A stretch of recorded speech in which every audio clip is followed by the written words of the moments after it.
Welcome to my channel.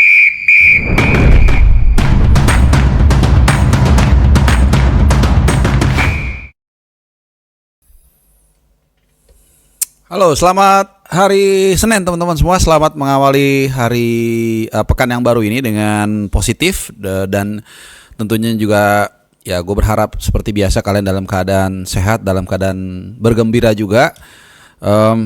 Selamat datang di channel Bung Harpa dan seperti biasa kita akan membahas apalagi kalau bukan soal timnas kesayangan kita, Tim Nasional Garuda.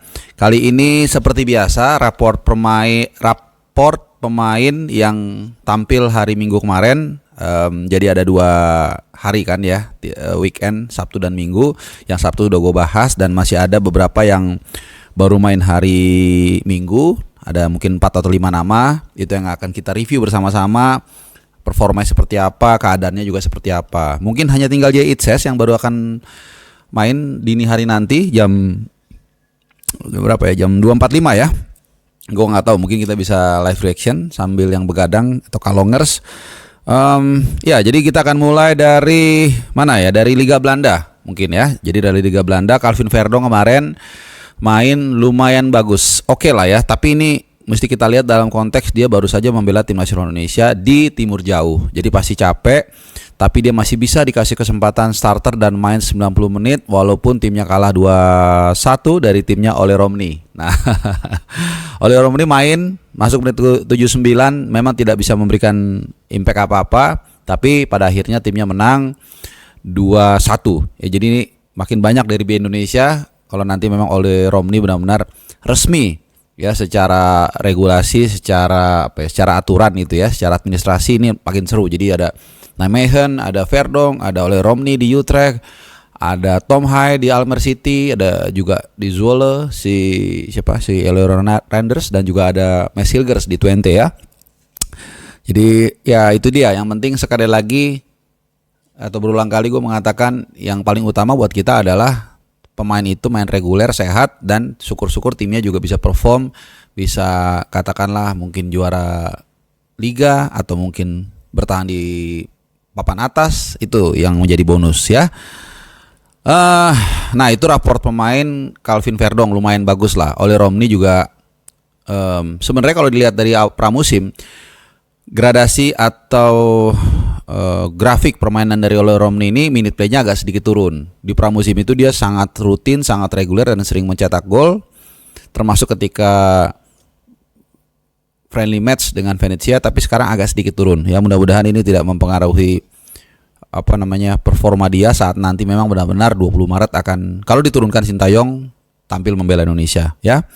Oke, nah itu agak lumayan situasinya. Kalau yang kurang lumayan itu ada 2 di sini, yaitu Sandy Walsh dan juga ini dari Belgia nih, berarti ya kita nyebrang sedikit.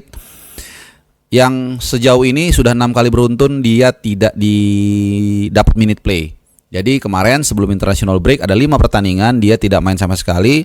Sekarang setelah international break pun dia tidak dapat minute play. Ya semalam ya, walaupun timnya menang 3-0, ada di bangku cadangan. Ya cuman dalam 6 pertandingan tersebut kalau gua nggak salah 5 diantaranya tuh dia ada di DSP, daftar susunan pemain. Jadi ada di bangku cadangan lah tapi nggak main. Jadi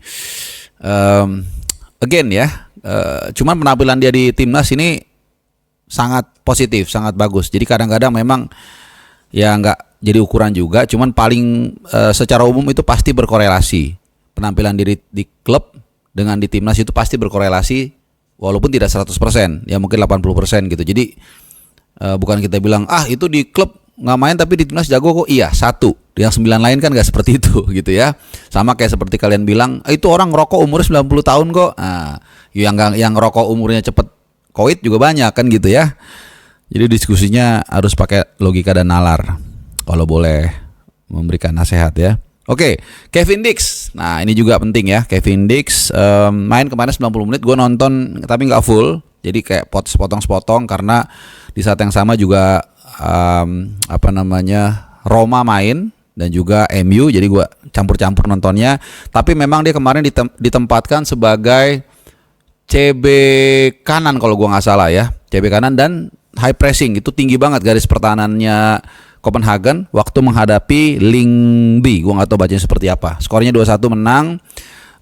Ya, yang paling penting again adalah dia kondisinya fit, main 90 menit, jadi tidak mengkhawatirkan. Karena kalau dia sampai nggak main, berarti kan udah ada jarak sekitar hampir 2 minggu. Nah ini berarti cederanya parah, tapi kan ini enggak. Jadi ya mungkin kemarin cedera ringan, jadi kita senang dia sudah kembali bisa tampil full dan juga memberikan kemenangan dan juga membawa timnya FC Copenhagen ke puncak klasemen Liga Denmark.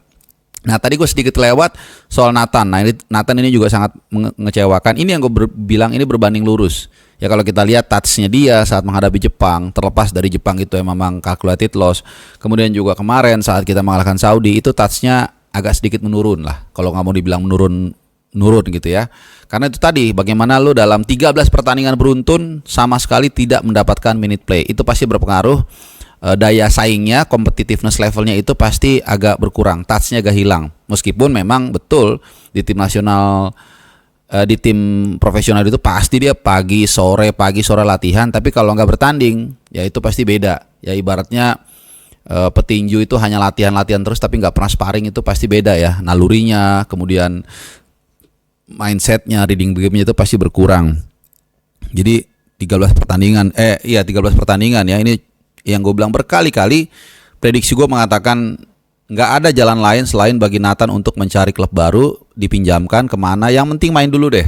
Karena kita bisa lihat contohnya Marcelino Ferdinand yang awal-awal nggak ada di DSP sama sekali, kemudian dia quote by quote sedikit mengalah ya, kalau boleh gue menggunakan terminologinya, dia main di Oxford U21, kemudian akhirnya dia bisa dipercaya Sintayong dan memberikan impact buat bangsa kita. Nah jadi itu pentingnya untuk bermain reguler di klub ya. Nathan, semangat Nathan. Kemudian ada Eleonor Reinders. Nah Eleonor Reinders nih si bocah lugu ya, yang kemarin timnya memang tidak mudah ya menghadapi raksasa Ajax Amsterdam di Amsterdam Arena atau Johan Cruyff Arena. Dan dia masuk DSP juga sama, tapi tidak bisa atau tidak ditampilkan sama sekali. Tapi sebelum international break, Reinders ini cukup banyak mendapatkan minute play. Total kalau gua nggak salah 113 atau 131 menit. Pokoknya 100 menit lebih dari total 5 pertandingan yang dijalani oleh Zwolle. Tidak ada, semuanya memang gak ada yang starter, tapi lumayan dapat 30 menit, dapat 20 menit, dapat 30 menit. Jadi total yang dikoleksi sama dia sebelum international break kemarin itu 100 menit lebih, itu lumayan. Gitu. Paling enggak yang penting ada mainnya dulu lah. Nah, ini kemarin yang memang lawan Ajax mungkin susah, walaupun gue berharap waktu ketinggalan 2-0 dia dimainkan lah, kasih 10-15 menit, cuman ya udahlah nggak apa-apa. Ya, gue pikirkan toh juga dia di international break kemarin nggak main sama sekali, jadi nggak capek kecuali penerbangan. Ya harusnya sih dikasih kesempatan. Tapi kembali kita menghormati keputusan dari pelatih Zwolle. Nah jadi mudah-mudahan dengan kesabarannya dia dan juga abangnya Tiani Reinders yang kabarnya terus memberikan dia semangat, dia bisa kembali mendapatkan atau kembali ke on the track untuk menjadi pemain utama di Zwolle dan seperti biasa memberikan impact positif buat tim nasional kita. Nah teman-teman, itu dia dulu aja raport pemain yang main minggu kemarin. Semoga berkenan, semoga informatif buat kalian. Kalau kalian punya pendapat atau informasi lain atau gue ada yang skip, silakan tinggal komen di bawah. Terima kasih selama ini kalian sering mengoreksi gue kalau salah, karena gue juga tidak sempurna. Dan jangan lupa ya, selalu nih gue ingatkan, nyalakan loncengnya supaya kalian gak ketinggalan uploadan video-video gue yang terbaru. Terima kasih teman-teman. Apapun aktivitas kalian mudah-mudahan dilancarkan, sehat terus, dan sampai jumpa nanti. Bye-bye.